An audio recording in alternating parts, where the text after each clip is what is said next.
Assalamualaikum warahmatullahi wabarakatuh. Perkenalkan, nama saya Suli Irawan, NIM T2019-1433 dari kelas A10. Di sini saya sebagai pemateri pertama akan menjelaskan tentang konsep media pembelajaran PAI. Langsung saja kepada materi, yang mana kata media berasal dari bahasa Latin yang merupakan bentuk jamak dari kata medium, yang secara harfiah berarti perantara atau pengantar. Arif Sadiman 2005. Dalam bahasa Arab, kata media atau perantara disebut dengan kata bentuk jamak dari Muhammad Yusuf 499. Jadi, secara bahasa, media berarti pengantar pesan dari pengirim kepada penerima pesan.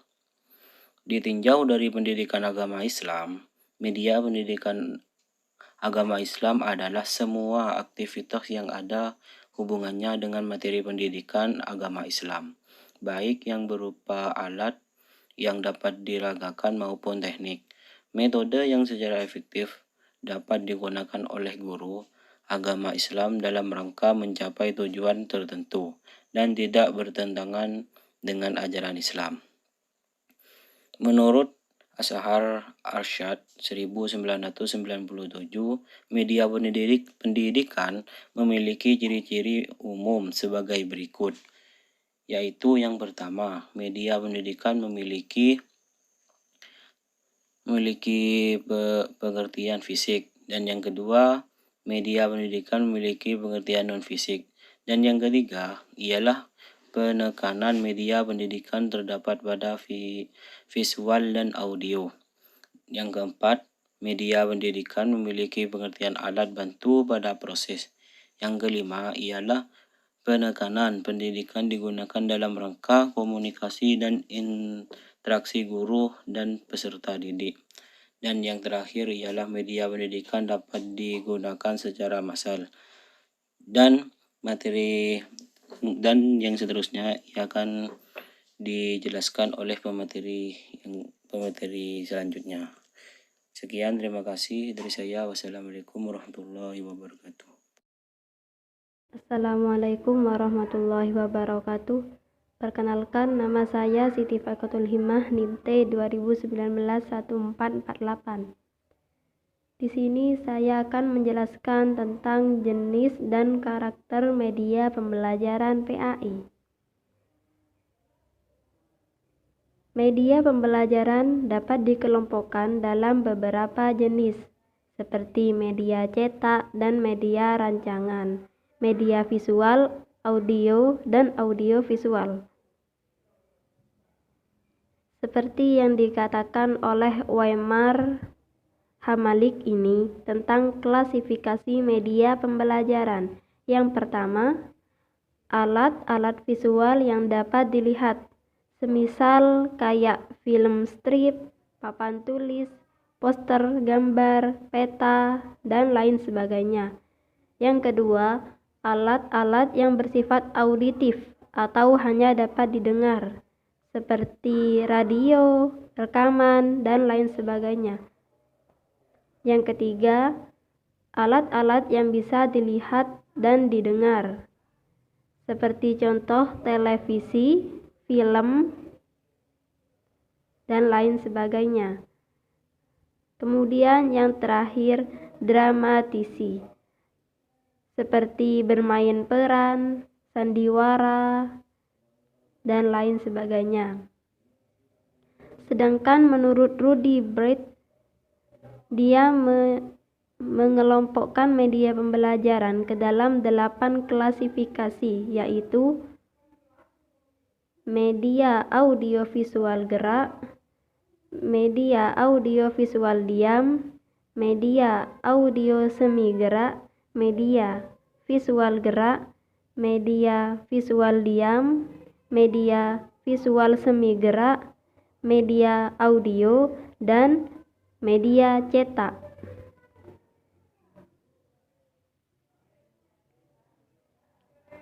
Selanjutnya menurut Gagne, yaitu dibagi menjadi 7 kelompok. Yang pertama, benda untuk didemonstrasikan. Yang kedua, komunikasi lisan. Yang ketiga, gambar cetak. Yang keempat, gambar diam. Yang kelima, gambar gerak. Yang keenam, film bersuara. Dan yang ketujuh, mesin belajar. Karakteristik atau ciri-ciri khusus dari suatu media merupakan suatu hal yang dapat digunakan untuk pemilihan media pembelajaran. Ada beberapa karakteristik media yang biasa digunakan dalam pembelajaran PAI. Di antaranya adalah media grafis, yang merupakan salah satu media visual yang dapat menyalurkan informasi dari sumber informasi ke penerima informasi. Fungsi dari media grafis ini untuk menarik perhatian, contohnya seperti bagan yang di dalamnya ada beberapa jenis bagan, yaitu bagan pohon, bagan tertutup, bagan arus, bagan organisasi, dan bagan grafis waktu. Yang kedua, gambar atau foto. Contohnya seperti gambar cara berwudu anak, cara sholat anak yang biasanya itu ada di dalam kelas, yang biasanya itu ditempelkan. Yang ketiga, diagram. Yang keempat, grafik. Grafik di sini dibagi menjadi 4. Ada grafik lingkaran, simbol, grafik batang, dan grafik garis. Yang kelima, poster, dan yang keenam, komik.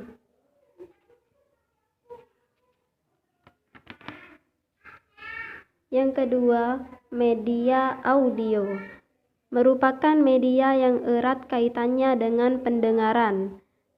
Dalam mata pelajaran PAI ini, biasanya ada rekaman tentang Al-Quran, hadis, sejarah, perkembangan Islam, dan lain sebagainya. Dan kemudian yang terakhir yaitu media proyeksi diam, yaitu media yang prinsipnya sama dengan media grafis. Tetapi dalam media proyeksi diam, informasi disampaikan melalui proyektor agar dapat dilihat oleh peserta didik. Seperti contoh slide, OHP, film rangkai, yang biasanya materinya itu tentang ibadah haji, sholat, Al-Quran, hadis, dan lain sebagainya. Mungkin itu saja yang dapat saya sampaikan, kurang lebihnya mohon maaf. Wassalamualaikum warahmatullahi wabarakatuh. Assalamualaikum warahmatullahi wabarakatuh. Nama saya Tasya Umratul Maulidah Hasanah. NIM saya T 2019-1466, kelas PAIA 10. Di sini saya perwakilan dari kelompok 5 akan membahas pembahasan yang ketiga, yaitu hal-hal yang perlu dipertimbangkan dalam memilih media pembelajaran PAI. Terdapat beberapa kriteria yang perlu diperhatikan dalam memilih media pembelajaran yang tepat, yaitu yang pertama, media yang dipilih hendaknya sesuai dengan tujuan pembelajaran yang telah ditetapkan. Yang kedua, media yang dipilih dapat menjelaskan informasi atau materi yang akan disampaikan.